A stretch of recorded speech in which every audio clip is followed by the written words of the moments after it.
Ladies and gentlemen, this is ECON211 Macroeconomics. We are busy with study unit 3, and that is chapter 7 in Fourie and Burger. In this chapter, we adjust our ADAS model to work in an inflationary environment and examine the policy reactions. Now, in chapter 6, we analyze the impact of demand and supply disturbances on prices, P, and output, the Y. But we assume that the price level is stable and adjusts to these disturbances. In most economies, though, the average price is not stable. It's always increasing because of inflation. But does this make our ADAS model irrelevant? No. We just need to adjust it to set it within this inflationary context. With inflationary context, we mean an economic environment where it is normal for prices and wages to increase every year. And these increases are expected and they continue all the time. The rate of inflation may vary, but there is always some inflation.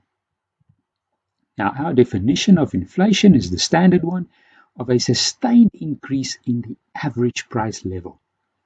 Price increases can be due to improvements in the quality of goods and services, and there's a rule of thumb that says a 2% inflation rate reflects increases in price that is due to improvements in the quality of the goods. We use the symbol pi to denote inflation in our models, and it represents some percentage increase in the price level over a specific period. It is calculated using a price index. In South Africa, we typically use the Consumer Price Index, which is a basket of goods and services of which the Statistics South Africa determines the price levels and then calculates an index for that. And these indices are then used to calculate the inflation rate. So we take the price index, for example, in 2010, minus the value in 2009, divided by that base year of 2009, multiplied by 100, that's a percentage change in the price index, and that's the same as saying, okay, that's the inflation rate for 2010.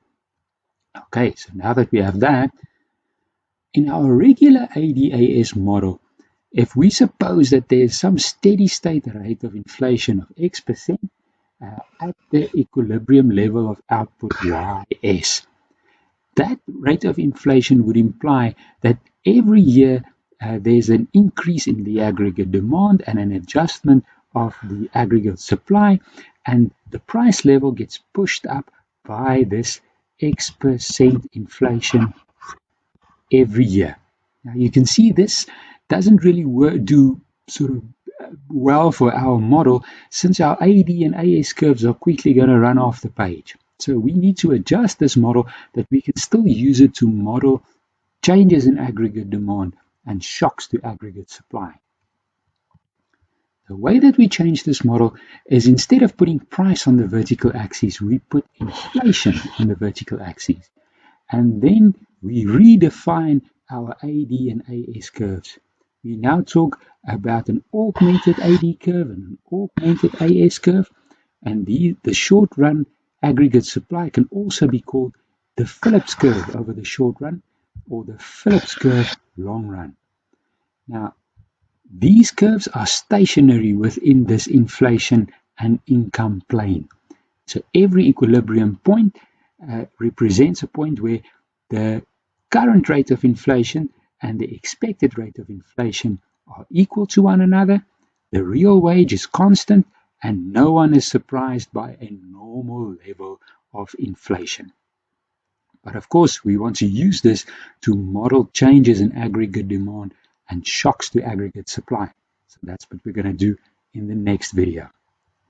So now that we have our model ready, we can use it for the same type of analysis that we undertook in chapter 6 and see what is the impact of demand disturbances and supply shocks, but in this case, the impact on inflation and on output/income.